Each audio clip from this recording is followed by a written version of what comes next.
इस वीडियो में सबका स्वागत है दोस्तों। ये वीडियो शुरू करने से पहले आपके एक फायदे की बात जरूर कहना चाहूंगा। इस वीडियो के डिस्क्रिप्शन में आप जाओगे तो आपको इस सब्जेक्ट का लिंक मिल जाएगा, जिसको आप क्लिक करोगे तो chapter by chapter, question by question सारे के सारे वीडियोस आपको मिल जाएंगे और दूसरे सब्जेक्ट के भी लिंक्स मिल जाएंगे, जिसमें chapter by chapter, question by question सारे वीडियोस मिल जाएंगे। और एक और आपको आइडिया देता हूं, मेरे चैनल को आप क्लिक करोगे तो मेरे चैनल के प्लेलिस्ट पे जाओगे तो आपको 20 के ऊपर सब्जेक्ट्स के लिंक मिलेंगे। बस आपको क्लिक करना है, जो सब्जेक्ट आपको के वीडियो चाहिए, बस आपको chapter by chapter, question by question सारे वीडियोस मिल जाएंगे।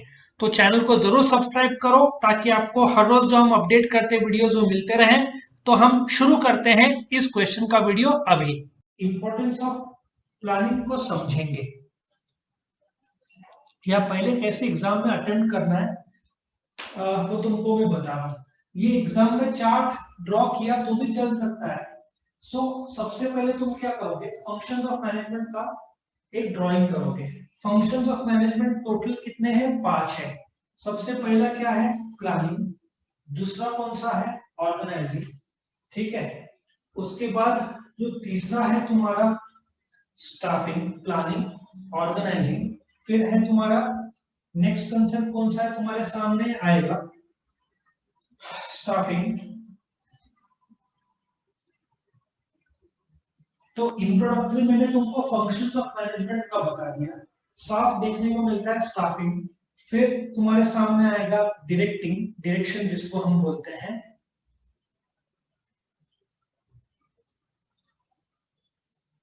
ये तुम्हारा चौथा फंक्शन है। और जो आखिर का फंक्शन है तुम्हारे सामने आ रहा है, जिसको हम कंट्रोल या कंट्रोलिंग बोलेंगे, कंट्रोल तुम बोल सकते हो, ये आखिर का फंक्शन है। सो 5 मैनेजमेंट के फंक्शंस होते हैं, जिसमें तुमको ये फंक्शंस का चार्ट इसलिए दिखाया जा रहा है कि प्लानिंग साफ पता चलता है सबसे पहला फंक्शन है मैनेजमेंट का। ये तुम्हारा फीचर के रूप में डायरेक्टली तुम अटेम्प्ट कर पाओगे। ठीक है। अभी प्लानिंग का उन्होंने कोई भी क्वेश्चन पूछा, वेदर इट बी फीचर्स या वो फंक्शंस का पूछेंगे, तो तुम्हारा जो अटेम्प्ट होना चाहिए वो कैसे होना चाहिए, तुम्हारे सामने में प्रेजेंट कर रहा हूं। ये तुम एबीसी रूप में ही आंसर अटेम्प्ट करोगे। सबसे पहले तुम क्या बोलोगे? तुम्हारे सामने आ रहा है इंट्रोडक्शन। 2 लाइन का इंट्रोडक्शन तुम बोल सकते हो। सबसे पहले क्या बोलोगे? तुम्हारे सामने इंट्रोडक्शन 2 लाइन जितना बोल देने का। ठीक है। इसको मैंने पॉइंट में दिया है, पॉइंट में लिखना हमेशा अच्छा। सबसे पहले तुम मैंने बॉक्स क्या बताया था? Planning is the first step in the management function. बराबर है। मैनेजमेंट फंक्शन में प्लानिंग सबसे पहला स्टेप है। ठीक है। ये तुम्हारा इंट्रोडक्शन रहेगा। It is the first step in the management function, it precedes, मतलब बाकी सब फंक्शन से सबसे पहला फंक्शन है। तुमको कहीं जाना है गाड़ी में तो पहले गाड़ी को स्टार्ट तो करना पड़ता है। गाड़ी चलाने का सबसे पहला function is start the vehicle. Planning function को स्टार्ट करता है, मूवमेंट देता है। ठीक है। ये तुम्हारा इंट्रोडक्शन में तुम लिखोगे। मतलब क्या होगा? प्री स्टार्ट जिसको बोलते हैं वो तुम्हारा इंट्रोडक्शन। तुम फिर मीनिंग लिखोगे। तुम नोट करोगे कि अपने नोट्स में मीनिंग अलग से नहीं दिया है, लेकिन मैं चाहता हूं तुम ये मीनिंग जोड़ो। तुम क्या बोलोगे? प्लानिंग क्या है? Is deciding in advance what is to be done. मैं इसको एक्सप्लेन करूंगा डिटेल में, how it is to be done and why it is to be done. ये तुमको लिखना है। अब इसको done and who is to do it. तो तुम्हारे सामने मीनिंग आता है। अब ध्यान से सुनो, प्लानिंग क्या होता है। तुमको कोई भी नया कंपनी या फैक्ट्री शुरू करना है, सबसे पहले तुमको प्लान करना पड़ेगा किस जगह कितना पैसा लगेगा, किसको अपॉइंट करेंगे, तुम क्यों शुरू कर रहे हो। ठीक है। और कौन संभालेगा। प्लानिंग भविष्य के लिए होता है। जैसे तुम 12th के बाद क्या करोगे, वो तुम्हारा प्लानिंग होगा भविष्य का। अभी बिल्डिंग कंस्ट्रक्शन से पहले सबसे पहले तुम प्लानिंग करोगे कितने फ्लोर्स की बिल्डिंग होगी, बिल्डिंग में क्या जिम होगा, क्या योगा होगा, क्या क्रिकेट का टर्फ होगा, लाइब्रेरी होगा, ठीक है ना, फिर लॉबी होगा, ठीक है। ये सब थिंकिंग प्रोसेस है। बाद में आर्किटेक्ट तुमको एक ड्रॉ करके देगा, डिजाइन जिसको बोलते हैं। वो डिजाइन तुमने देखा है, ब्लू कलर का ब्लूप्रिंट बोलते हैं, देखा है तुमने? Yes sir. उसको प्लान बोलते हैं। सो प्लानिंग थिंकिंग फंक्शन है, उसका नतीजा प्लान है। प्लान लिखित फॉर्म में बनता है और planning is a thinking function और plan is the outcome of the process. So बोलने का तात्पर्य है प्लानिंग थिंकिंग फंक्शन है और प्लान उसका नतीजा है। प्लानिंग हमेशा भविष्य के लिए बनाया जाता है। It is an intellectual process, क्योंकि तुमको काफी सोचना होता है जो तुम भविष्य में करने वाले हो। सो ये तुम्हारा मीनिंग था। उसके बाद में तुम सी पॉइंट बोलोगे डेफिनेशन। डेफिनेशन तुमको रट्टा मारना है और फिर डी बनेगा इंपॉर्टेंस। ऐसा तुम लिखोगे वो 5 में से 5 तुमको दे देगा, ठीक है। सो तुम्हारा डेफिनेशन तुमको रट्टा मारना है। क्या बोलोगे? Planning is deciding in advance. पहले से ही तुम डिसाइड कर रहे हो what to do, how to do, when to do and who is to do it, ठीक है ना। ये डेफिनेशन मैनेजमेंट का जो एक्सपर्ट है उसने दिया है। सो तुम कुंज एंड ऑर्डिनल का नाम जरूर लिखोगे, स्पेलिंग बराबर लिखना। सो तुम्हारा इस रूप में ए बी सी आ गया। अभी सबसे इंपॉर्टेंट जो है इस क्वेश्चन में जो पूछा गया है वो इंपॉर्टेंस पूछा गया है। तो तुम क्या करोगे? इंपॉर्टेंस ऑफ प्लानिंग 10 से 12 पॉइंट तो एटलीस्ट तुमको लिखना ही चाहिए, 5 मार्क का है। और एबीसीडी रूप में लिखोगे तो तुमको मार्क्स भी अच्छा मिलेगा, ठीक है। सो तुम्हारे सामने मैंने 11 पॉइंट्स दिए हैं। हम एक एक करके स्टडी करेंगे और फिर इसको लर्न करने के लिए कुछ आइडिया करेंगे, ठीक है। नाउ सबसे पहले planning focus is an objectives. In fact तुम्हारे नॉलेज के लिए जब प्लानिंग करते हैं, प्लानिंग पहले खुद ऑब्जेक्टिव डिजाइन करता है। प्लान जब तुम बैठे हो प्लान करने, तो तुम पहले खुद डिसाइड करते हैं कि भाई अगले साल का टर्नओवर कितना करना है या जुलाई महीने का टर्नओवर कितना करना है। सो प्लानिंग ऑब्जेक्टिव सेट करता है और उस ऑब्जेक्टिव को कैसे अचीव करना है उसका प्लान बनाता है। सो देखा जाए तो प्लानिंग खुद ऑब्जेक्टिव सेटिंग का काम करता है और उसको अचीव करने के लिए प्लान बनाता है, ठीक है। क्योंकि तुम आंख बंद करके तुम ऐसे नहीं बोल सकते कि 10,000 गाड़ियां बेचेंगे बनाएंगे अगले महीने। तुम्हारा कैपेसिटी ही 6,000 का है, तो तुम 10,000 कहां से करोगे? सो प्लानिंग थिंकिंग फंक्शन से तुम डिस्कस करके तुम बोलते हो हाँ 5,000 गाड़ी अगले महीने में बनाएंगे, फिर उसको बनाने के लिए प्लान तुम तैयार करोगे, correct. So planning focuses on objectives. दूसरा, प्रोवाइड्स बेसिस ऑफ कंट्रोल। ये बच्चों को अक्सर देखा गया है, बच्चे लोग प्लान तो करते नहीं पढ़ाई कब क्या करना है, लेकिन जो प्लान करते हैं ना, दिन में 2 घंटा पढ़ेंगे, अकाउंट से 1 घंटा होगा, 1 घंटा थ्योरी सब्जेक्ट होगा, उसका चैप्टर नंबर 1 होगा। प्लान ऑन पेपर बहुत बढ़िया बनाते हैं, लेकिन पहला दिन प्लान सक्सेसफुल होता है, दूसरे दिन सो जाते हैं, मतलब प्लान टूट गया। तो कंट्रोल, प्लान और कंट्रोल कैसे साथ साथ चलता है? तुमने जो प्लान किया है 6,000 गाड़ियां मतलब दिन में 200 गाड़ियां, ठीक है। सो तुम्हारा कंट्रोल मैकेनिज्म कैसे काम करेगा कि जो तुमने प्लान किया है और जो एग्जीक्यूशन तुम्हारा हो रहा है बराबर हो रहा है। फॉर एग्जांपल, तुमको यहाँ से सपोजली सीबीएस से कॉलेज में आना है, बीवाईटी कॉलेज में, तुमने गाड़ी चालू की, तुम गाड़ी चला रहे हो, प्लान किया है कि यहाँ से कॉलेज जाओगे, रास्ते जैसे आते जाएंगे, कोई बीच में आके तुम ब्रेक लगाओगे, पर तुम इंश्योर करोगे कि तुम्हारा जर्नी कॉलेज रोड या बीवाईटी कॉलेज की तरफ ही रहे। सो कंट्रोल किसको बोलते हैं कि जैसे तुम्हारा प्लान है, एकदम एक और एग्जांपल लेता हूँ, एसी का। एयर कंडीशनर में तुमको टेम्परेचर चाहिए 27 या 27 डिग्री चाहिए, ठीक है, और अभी 30 डिग्री है, तो एसी का कंप्रेसर चालू होगा, उसको रूम को कूल करेगा फिर 27। जैसे 27 हो गया फिर 26 पे तो जाएगा क्योंकि ऑटोमेटिक वो कूल हो गया रूम। सो कंप्रेसर क्या करेगा? कनेक्शन को काट देगा। इसका मतलब क्या होगा? एसी का कंप्रेसर बंद हो जाएगा, फिर रूम में 27 मेंटेन रहेगा। अभी कंप्रेसर बंद है, जैसे टेम्परेचर 28 हुआ वापस कंप्रेसर चालू हो जाएगा। मतलब जो तुम्हारा प्लानिंग है 20 गोल जो 27 डिग्री का है, ठीक है, उसको मेंटेन करेगा, क्योंकि प्लान और कंट्रोल साथ साथ चलेंगे। तुमने 27 डिग्री प्लान किया ही नहीं, गोल सेट ही नहीं किया, तो कंट्रोल किसका करोगे? सो कंट्रोल के लिए प्लानिंग बहुत ज्यादा जरूरी है। तीसरा, प्रोवाइड्स बेसिस फॉर डिसेंट्रलाइजेशन। अब ये डिसेंट्रलाइजेशन क्या होता है? अभी तुम्हारे कॉलेज में प्रिंसिपल है, तुम्हारे कॉलेज में टीचर्स हैं, कॉलेज को चलाने का मेन जवाबदारी प्रिंसिपल का है, टीचर्स का काम है सिखाने का।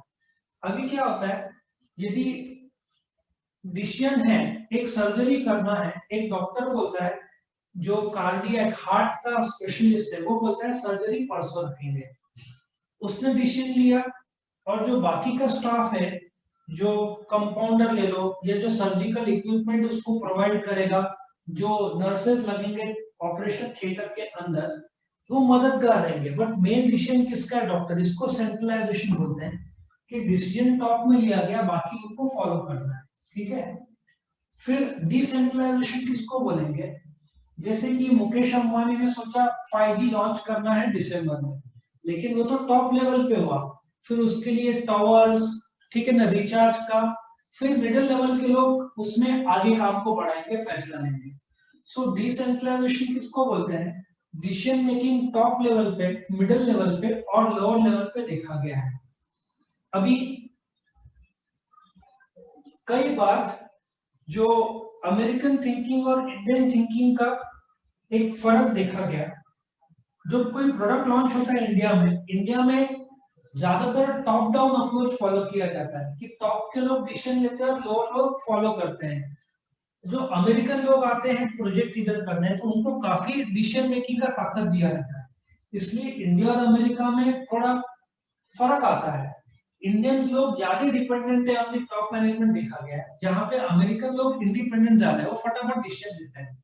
सो अमेरिका में डिसेंट्रलाइजेशन काफी स्ट्रांग है, इंडिया में सेंट्रलाइजेशन काफी स्ट्रांग है, लोग डिसीजन खुद से नहीं लेते, टॉप लेवल लेते हैं। सो इसलिए प्लानिंग किया ठीक से, गोल ठीक से सेट किया, प्लानिंग कर लिया, मतलब वो वाली बात है, एक बिल्डिंग कंस्ट्रक्शन करना हो, आर्किटेक्ट ने ड्रॉ कर लिया, बिल्डर कंस्ट्रक्ट करेगा, लेकिन अंदर जो टाइलिंग का काम है, अलग से टाइल स्पेशलिस्ट को बुलाया, ठीक है, अंदर का सेटिंग उस पर छोड़ दिया, फिर इलेक्ट्रिशियन को बुलाया इलेक्ट्रिक का काम के लिए, पेंटिंग के लिए पेंटर को बुलाया, प्लम्बिंग के लिए प्लम्बर को बुलाया, ये सारे डिसेंट्रलाइज्ड काम है। सो डिसीजन मेकिंग बिल्डर का काम है कंस्ट्रक्ट करना, बट बाकी लोग भी पार्टिसिपेट करते हैं और उनको डिसीजन मेकिंग का फैसला दिया जाता है। सो डिसेंट्रलाइजेशन में मदद करता है। चौथा, इंप्रूव एफिशिएंसी। इंप्रूव एफिशिएंसी, ये कौन सा पॉइंट है कि क्या होता है कंपनी में, जब कॉस्ट बहुत ज्यादा बढ़ता है, तो उनको कॉस्ट कम करने की जरूरत पड़ती है, और करना भी पड़ता है वक्त के साथ साथ। सो एफिशिएंसी बेसिकली क्या है? सेल बढ़ाओ, कॉस्ट घटाओ। आज के तारीख में क्या हो रहा है कि जो मॉल्स है, बिग बाजार या सिटी सेंटर जो है, बिग बाजार तो चालू है, सिटी सेंटर वापस चालू किया है कि नहीं मुझे पता नहीं, चालू किया है क्या सिटी सेंटर को? हाँ, नासिक में सिटी मॉल्स को अलाउड है कि नहीं अलाउड है अभी भी? सर पेपर में आया था कि खोलने वाले वो। क्या बोल रहा है? सर वो खोलने वाले मॉल्स। खोलने वाले हैं ना। अभी मॉल्स में जो अलग अलग शॉप्स है अंदर, ठीक है, या शोरूम्स है जो अंदर, सबका तुम देखो बंद था काफी टाइम, अभी उनके पास कोई ऑप्शन नहीं कॉस्ट कटिंग के अलावा। तो वो लोग क्या करेंगे? बात करेंगे मालिक से, सारदा ग्रुप ओनर है, कि भाई रेंट कम करो, ठीक है, और फिर क्या हो रहा है, सैलरी कम करो। टीचिंग लाइन में भी ऐसा है, कॉलेज क्या कर रहे हैं, जो एक्सपीरियंस टीचर्स थे 15-15-20 साल, जिसका पेमेंट 35-40 हजार था, उनको निकाल के फ्रेश टीचर अपॉइंट कर रहे हैं, जो कि 10-15 हजार में काम करेंगे। सो कॉलेज भी एफिशिएंसी करने की यूज कर रहा है, कोशिश कर रहा है, क्वालिटी तो खराब हो रहा है टीचिंग का, क्योंकि एक्सपीरियंस टीचर्स को अफोर्ड नहीं हो रहा है, तो वो लोग क्या कर रहे हैं, फ्रेश टीचर्स जिनको एक्सपीरियंस ज्यादा नहीं है, सस्ते पेमेंट में उनको ले रहे हैं। स्कूल और कॉलेज सब जगह ऐसा हो रहा है। सो टीचर्स का क्वांटिटी कम कर रहे हैं, सैलरी कम हो रहा है, और बहुत सारे जगह पे टीचर्स को क्या कर रहे हैं ऑनलाइन ना, पहले पगार था 25,000 30,000, जो 30,000 वाले पेमेंट थे उनको बोल रहे हैं कि या तो जॉब छोड़ दो या तो फिर 50% में काम करो ऑनलाइन, क्योंकि तुमको कॉलेज तो आना नहीं है, बस 2-3 लेक्चर लेने तो 15,000 में दो। अब टीचर्स को जॉब नहीं मिल रहा है, मार्केट टाइट है, तो वो लोग भी हाँ बोल रहे हैं। तो कॉलेज अपनी एफिशिएंसी बढ़ाने के लिए, कॉस्ट कम करने के लिए, मेन कॉलेज का कॉस्ट है टीचर्स का सैलरी, सबसे बड़ा कॉस्ट है। जैसे एरोप्लेन में जो पेट्रोल, एविएशन फ्यूल और पायलट का पगार, ये 60-70% बन जाता है। कॉलेज का सबसे बड़ा खर्चा 65 to 70% होता है फैकल्टी का पेमेंट, उसमें ये लोग कटौती कर रहे हैं। तो देखा जाए तो अपना एफिशिएंसी बढ़ा रहे हैं कि भाई कॉलेज चलाने के लिए कॉस्ट कम करो और स्टूडेंट से फीस 10% कम करो, फैकल्टी की फीस 50% कम करो, तो प्रॉफिट ज्यादा होगा। ये लॉजिक से सब चल रहा है। ठीक है। पांचवा, हेल्पफुल इन एक्सपेंशन। तुम देखो, जब जियो लॉन्च हुआ था तो उन्होंने पहला 2 साल फ्री दिया था, फिर जैसे सक्सेस होने लग गया उन्होंने जियो फाइबर लॉन्च किया, फिर उस समय मोबाइल लॉन्च किया था, फिर जियो फाइबर लॉन्च किया, अभी ये लोग क्या लॉन्च कर रहे हैं, गूगल फोन। तुमने सुना है ना, जियो और गूगल मिलकर गूगल फोन लॉन्च कर रहे हैं, सुना है तुमने? Yes sir. पर उसमें इसलिए प्रॉब्लम आ रहा है कि गूगल अमेरिकन कंपनी है, रिलायंस इंडियन कंपनी है। इंडिया में टॉप डाउन अप्रोच, जैसे हर चीज में सीनियर्स को पूछो, अमेरिका में डिसीजन ज्यादा। तो गूगल वाले जो अमेरिकन लोग और इंडियन लोग के बीच में बोलते ना जुड़ाव आसानी से नहीं होता, क्योंकि अप्रोचेस दोनों देश के अलग हैं। और जापानीज रहा तो और भी फर्क पड़ जाता है, वो लोग के लोग सिंसियर ज्यादा रहते हैं as compare to Indians. So expansion planning से इन्होंने किया। इन्होंने जो पाया कि हर चीज चाइना का कब्जा है, मोबाइल में Oppo, Vivo, one plus, maximum China का कब्जा है। तो इन लोगों ने डिसाइड किया कि हम मेड इन इंडिया फोन बनाएंगे, लेकिन उसका लॉन्च डिले हो रहा है, हर चीज में डिले हो रहा है। ये मंथ एंड में लॉन्च था, 25-26 तारीख को कुछ तो लॉन्च था, लेकिन अभी तक उनका एंड्रॉइड पूरे तरीके से शायद तैयार नहीं है, कुछ तो प्रॉब्लम आ रहा है। लेकिन एक अच्छा है कि ये महीने तो अगले महीने लॉन्च कर ही देंगे, 5-6 हजार 7 हजार में लोग सस्ता वाला जो गांव तक भी पहुंच सके ना, ताकि चाइना को अच्छा टक्कर दिया जा सके। ये बहुत सक्सेस होगा यदि ठीक से लॉन्च किया तो। बट ये अच्छा, एक और फर्क ये है कि गूगल का प्लानिंग 6-7 महीने पहले से हो जाता है, अपने इंडिया में प्लानिंग लास्ट मिनट में होता है। तो ये एक फर्क है कि, और जापानीज लोग का भी प्लानिंग बहुत जबरदस्त होता है। सो हेल्पफुल इन एक्सपेंशन में तुमने प्लान ठीक से किया तो तुम्हारा जो एक्सपांड करना है, तुमने पहले से स्टेप बाय स्टेप प्लान किया तो तुम्हारा एक्सपांड अच्छे तरीके से हो सकता है। जियो एक झटके में इन लोगों ने मोबाइल फोन और फ्री और क्या बोलते हैं 5G एक साथ नहीं किया, जियो फाइबर स्टेप बाय स्टेप है। पहले ये लॉन्च किया फोन, उसके बाद में जियो फाइबर आया, अभी ये लोग गूगल के नए मोबाइल्स के साथ आएंगे, फिर दिसंबर में के आसपास 5G लॉन्च होना चाहिए। तो सब स्टेप बाय स्टेप एक्सपांड कर रहे हैं, झटके में नहीं, ठीक से प्लान किया तो बराबर सक्सेसफुल होता है। छठवा, रिड्यूसेस अनसर्टेनिटी एंड रिस्क। तुमने ये देखा है क्या, मोसाद इजराइल का जो सीक्रेटिव, जो उनका सीक्रेट सर्विस है इजराइल का मोसाद। Yes sir. तुम मोसाद के ऑपरेशन जब सुनोगे और पढ़ोगे ना वीडियोस, तो तुमको बहुत ऐसा लगेगा कि क्या जबरदस्त दिमाग लगाते हैं। उनको उनको जो क्या बोलते हैं, सीरिया जो गल्फ कंट्रीज है लगभग सारे उनके दुश्मन है, तो जो भी न्यूक्लियर का बनाता है वो उसको डिस्ट्रॉय कर देते हैं, क्योंकि न्यूक्लियर अटैक हुआ तो बहुत नुकसान होता है। तो सीरिया एक डेजर्ट में अपना न्यूक्लियर का प्लांट बना रहा था नॉर्थ कोरिया की मदद से, सिंस ये पब्लिक नहीं करते, सीक्रेट प्रोजेक्ट रहता है। अब क्या होता है, इजराइल के जो स्पाई सैटेलाइट्स है उनको लगातार फोन कॉल मिला, किससे, सीरिया और नॉर्थ कोरिया का कम्युनिकेशन, तो उनको डाउट आया। अब उन्होंने अमेरिका के मदद से, अमेरिका और इजराइल में दोस्ती है, जो इजराइल के फाइटर जेट से F-15 और F-16 सारे अमेरिका से लिए हुए हैं। तो इन्होंने स्पाई सैटेलाइट से पाया कि डेजर्ट में एक ये बनाया है न्यूक्लियर का। तो मोसाद ने क्या किया, इन्होंने अपना एक टीम को भेजा। अब न्यूक्लियर जहां पे रहता है ना, वहां का पानी बोलते हैं ना, न्यूक्लियर मटेरियल से थोड़ा मिक्स हो जाता है। तो तुम धमाका करोगे वहां पे और न्यूक्लियर लीक हो गया तो बहुत सारे लोग मर जाएंगे। रेडियो एक्टिव, तुमने सुना होगा हिरोशिमा नागासाकी में क्या हुआ था, बराबर है। तो नॉर्थ कोरिया से ये प्लांट चल रहा था। तो पहले क्या मोसाद ने किया, अपनी एक टीम भेजी सीक्रेटली, हेलीकॉप्टर के 2 प्लेन्स गए, रडार के नीचे से नीचे उड़ के 100 फीट के आसपास उड़ के वहां पहुंचे। उन्होंने मटेरियल और मिट्टी कलेक्ट किया, इजराइल में वापस आए। फिर दूसरा टीम को जो साइंटिस्ट है उनसे चेक करवाया।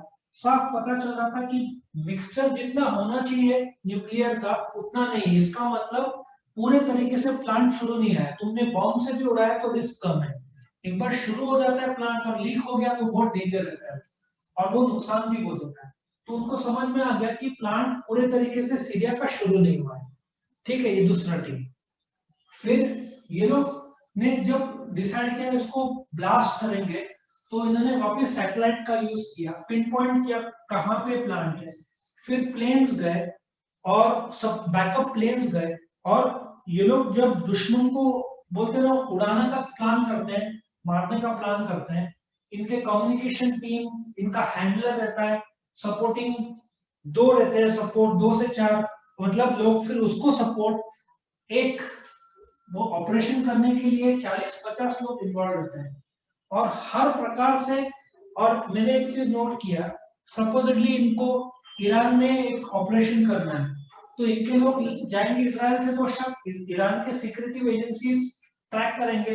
तो लोग क्या करते हैं, नकली पासपोर्ट बना के पेरिस, जर्मनी, यहाँ से फ्लाइट लेके ईरान जाते हैं, ताकि और बिजनेसमैन के नाम पे नकली पासपोर्ट बना के जाते हैं, तो शक नहीं होता।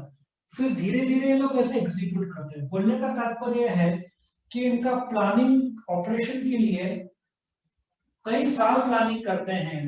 इसमें बोलने का सोई तो पूरा दिन चला जाएगा, लेकिन अनसर्टेनिटी या रिस्क रोकने के लिए तुम्हारा प्लानिंग इतना जबरदस्त रहता है कि हर चीज में तुम प्लान करते हो। जैसे ओसामा बिन लादेन को मारने के लिए अमेरिका ने 2 हेलीकॉप्टर भेजे थे, ठीक है ना, चिनूक शायद था वो, जहां तक मेरा नॉलेज है। तो एक हेलीकॉप्टर क्रैश भी हुआ था, उनका बैकअप दूसरा प्लान था, इसलिए सक्सेस हुआ। मतलब इन लोगों ने अनसर्टेनिटी पूरा प्लान किया था। तो प्लानिंग से अनसर्टेनिटी और रिस्क कम होता है, क्योंकि तुम जब भविष्य बिल्डिंग कंस्ट्रक्शन का प्लान करते हो, कहाँ शॉर्टेज होगा, कहाँ प्रॉब्लम आएगा, उसका पहले से दिमाग लगाते हो, ताकि जब एक्चुअल में प्रॉब्लम आए तो तुमने ऑलरेडी इसका सॉल्यूशन का प्लानिंग रखा हुआ है। ठीक है, तो अनसर्टेनिटी और रिस्क कम करता है। encourages innovation and creativity। iPhone 13 अभी लॉन्च हो रहा है सितंबर में, ठीक है, तो उसमें नया फोन लाने के लिए प्लान करना पड़ेगा। मैं पिछले साल भी सोचा था बैटरी का ताकत बढ़ाएंगे, लेकिन नहीं बढ़ाया था आईफोन वालों ने। एक वक्त आएगा उनको बढ़ाना ही पड़ेगा। अभी तो 5000 mAh के बैटरी आ गए हैं और आईफोन 3.5 4 के ऊपर जाता नहीं है। सो एक ऐसा वक्त आएगा जब इनोवेशन के लिए ज्यादा कुछ रहेगा नहीं। अब तुम देखो वायरलेस चार्जिंग आ गया।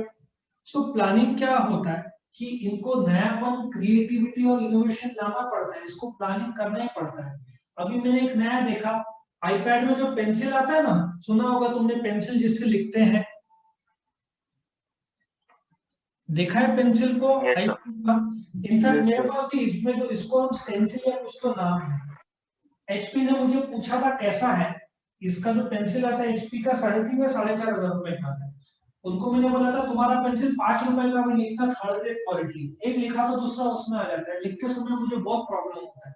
मैंने बोला कि आईफोन वालों को देखो पेंसिल क्या वर्ल्ड क्लास बनाते हैं, तुमने पेंसिल जिसका कीमत 3,500-4,000 रखा है उसका 5 रुपए भी कीमत नहीं, इतना थर्ड रेट बनाया तुम लोगों ने पेंसिल।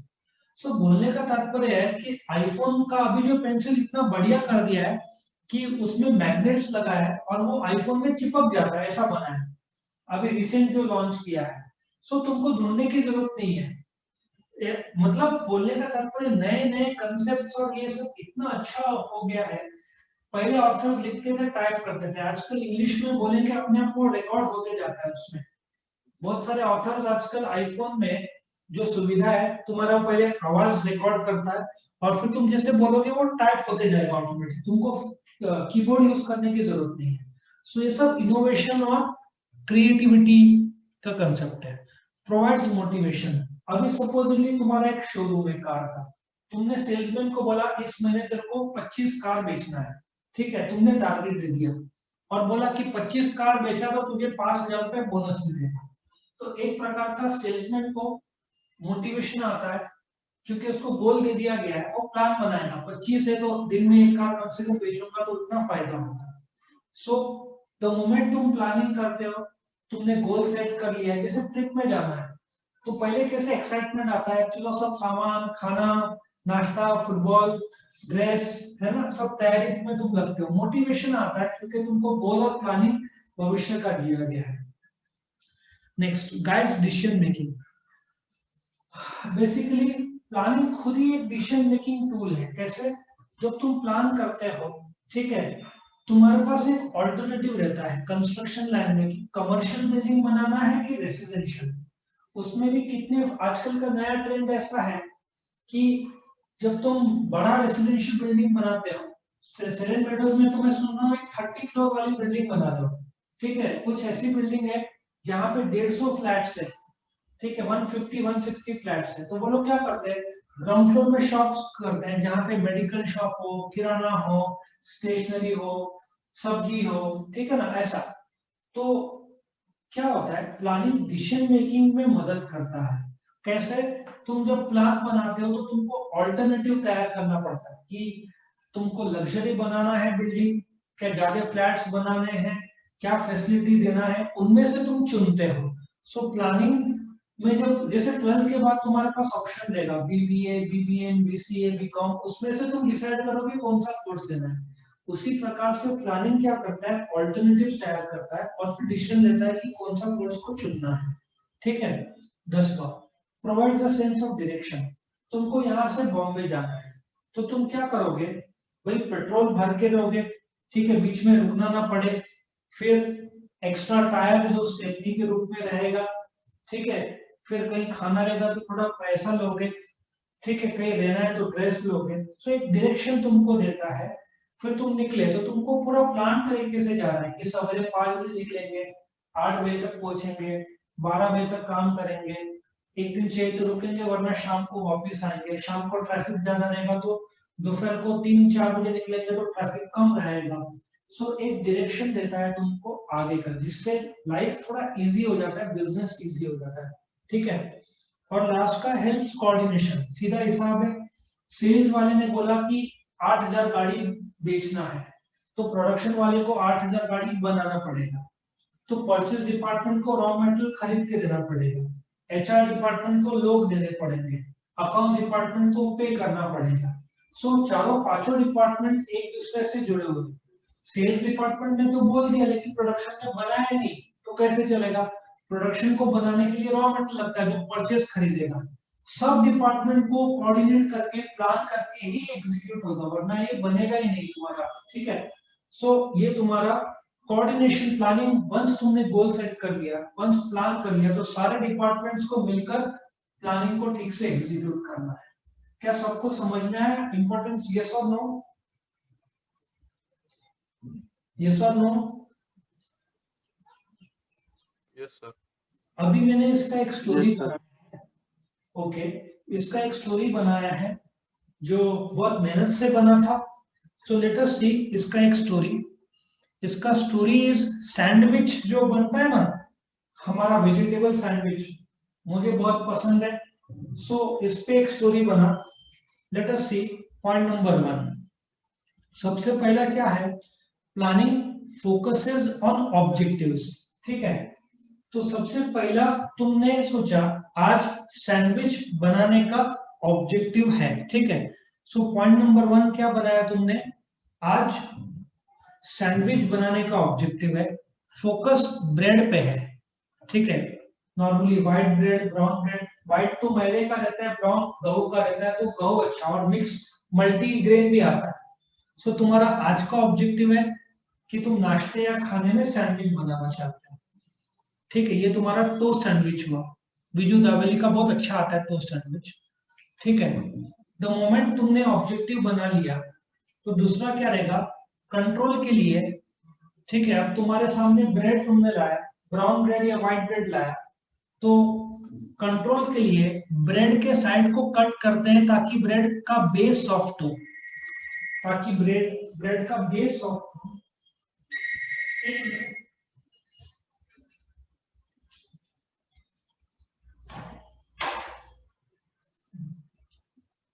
ताकि ब्रेड का बेस सॉफ्ट हो। सो पहले का पॉइंट था कि तुम्हारा ऑब्जेक्टिव क्या है, सैंडविच बनाना। ब्रेड को कंट्रोल करने के लिए तुमने नोट किया साइड से काटते हैं सैंडविच वाले, देखा है कभी? क्या देखा है तुमने सैंडविच को काटते हुए? यस और नो? देखा है सैंडविच के साइड को काटते हैं? Yes sir.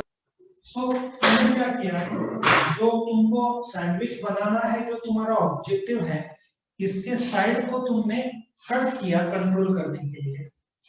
फिर पॉइंट नंबर 3, ब्रेड के सेंट्रल भाग में सबसे पहले बटर लगाते हैं। बटर ख्याल में तुमको, सबसे पहला तुम्हारा ऑब्जेक्टिव है कि तुमको सैंडविच बनाना है, ठीक है। और तुमको जो सैंडविच बनाना है तो कंट्रोल के लिए तुम ब्रेड लाते हो, ब्रेड के कंट्रोल के लिए साइड में तुम काट देते हो, फिर ब्रेड के सेंट्रल साइड में, मतलब डिसेंट्रलाइजेशन का पॉइंट है, वहां पे बटर लगाते हो। पहले 3 point clear. Goal is objective क्या है, ब्रेड सैंडविच बनाना। ब्रेड लेकर आए, बट ब्रेड का साइड जल जाएगा टोस्ट में, तो उसको काट देते हैं कंट्रोल अच्छे के लिए। और सेंट्रल भाग में डिसेंट्रलाइजेशन पॉइंट है, उससे आसान होगा। सेंट्रल भाग में बटर लगाते हो, फिर ताकि टेस्ट में एफिशिएंसी इंप्रूव। ब्रेड के सेंट्रल भाग में टोस्ट सैंडविच में जो टेस्ट आता है, चीज और ब्रेड का जो असली टेस्ट आता है ना, वो इसकी वजह से ही आता है, ब्रेड और चीज की वजह से। सो बीच में जो तुमने बटर लगाया है उससे टेस्ट का एफिशिएंसी बढ़ेगा, ठीक है। सबको समझ में आया? तुम्हारा ऑब्जेक्टिव क्या है, सैंडविच बनाना, तो उसके लिए तुम ब्रेड लाते हो। कंट्रोल करने के लिए टोस्ट में जले नहीं, इसलिए तुम साइड का जो पार्ट है उसको काट देते हो, और सेंट्रल में तुम ब्रेड के सेंट्रल भाग में बटर लगाते हो ताकि टेस्ट में एफिशिएंसी आए, इंप्रूव हो, ठीक है। फिर एक्सपांड, फिर क्या करते हो, ब्रेड जहां बटर लगाया, कुछ लोग एक साइड बटर और दूसरे साइड चटनी लगाते हैं, बट ज्यादातर बटर के ऊपर भी कुछ लोग चटनी लगाते हैं। तो क्या करते हो तुम, अभी दोनों ब्रेड के स्लाइस के ऊपर तुम चटनी एक्सपांड करते हो, ठीक है। उसके बाद में रिस्क और अनसर्टेनिटी कम करने के लिए अब तुम बटर लगाने के लिए, चटनी लगाने के लिए चाकू जिसमें रिस्क है, उसके बजाय रिस्क और अनसर्टेनिटी हटाने के लिए बटर नाइफ आता है। सुना है तुमने बटर नाइफ? तुम्हारे घर में भी होगा, सुना है, देखा है? यस सो पॉइंट नंबर 1 क्या है, तुमको सैंडविच बनाना है, ये तुम्हारा ऑब्जेक्टिव है। ब्रेड लेकर आते हो तुम, फिर कंट्रोल करने के लिए साइड का जो पार्ट है उसको बोलते हैं ना, कंट्रोल करने के लिए कट कर देते हो।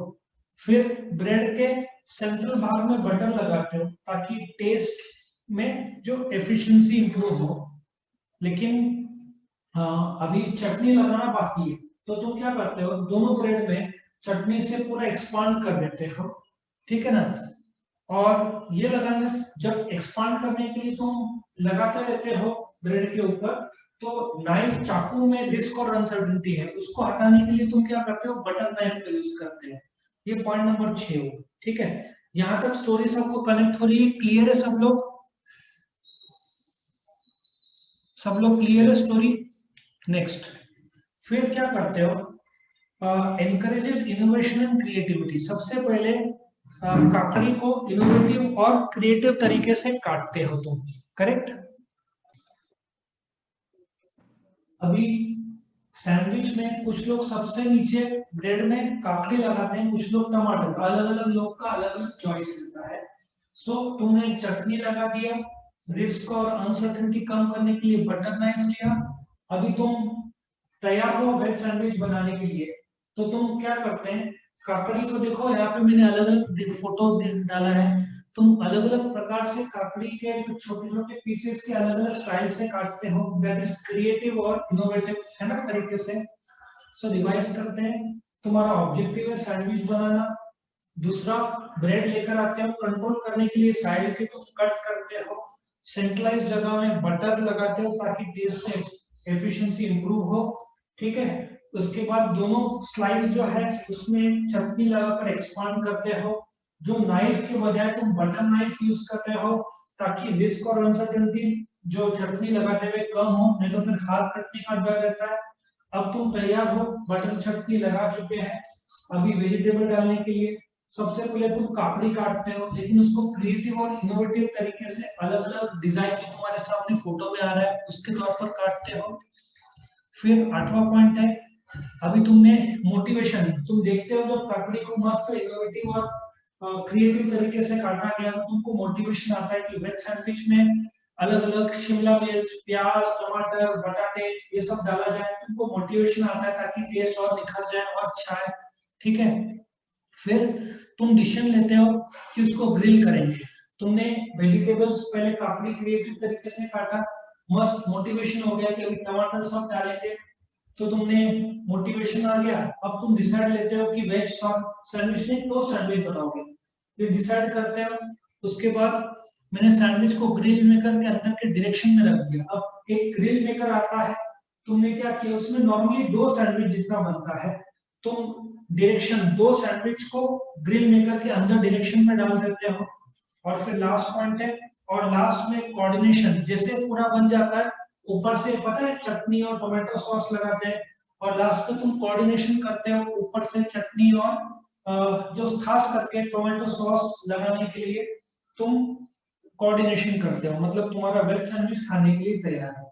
लास्ट में हम एक रिवाइज करेंगे ये पॉइंट, जिसमें पॉइंट नंबर 1 क्या है, तुम्हारा ऑब्जेक्टिव है सैंडविच बनाना। कंट्रोल के लिए तुम ब्रेड के साइड के स्लाइस को काटते हो, ब्रेड के सेंट्रल भाग में बटर लगाते हो जिससे टेस्ट इंप्रूव हो, ठीक है। और फिर चटनी लगाते हो, दोनों ब्रेड में थोड़ा एक्सपांड कर देते हो चटनी से, लेकिन जो नाइफ के बजाय बटर नाइफ यूज करते हो ताकि रिस्क और अनसर्टेनिटी कम हो। और फिर शुरू करते हो वेजिटेबल डालना। सबसे पहले तुम क्रिएटिव और इनोवेटिव तरीके से काकड़ी काटते हो, ये देखकर तुमको मोटिवेशन आता है कि क्या बढ़िया अलग अलग हुआ है, तो तुमको मोटिवेशन आता है कि तुम उसमें टमाटर, प्याज, बटाटे, शिमला मिर्च सबसे भर दो।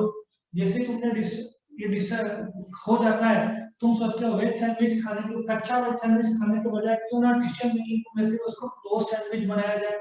तो तुम 2 ब्रेड को टोस्ट सैंडविच के डायरेक्शन के अंदर डाल देते हो, सैंडविच बन जाता है। अब तुम खाने के लिए तैयार हो, लेकिन तुम बोलते हो अरे इसमें टेस्ट और बढ़िया करने के लिए ऊपर से चटनी और सॉस ऊपर से लगाया जाए, तो तुम कोऑर्डिनेशन करते हो ऊपर से चटनी और सॉस का, जिससे तुम्हारा टेस्ट और बढ़िया है।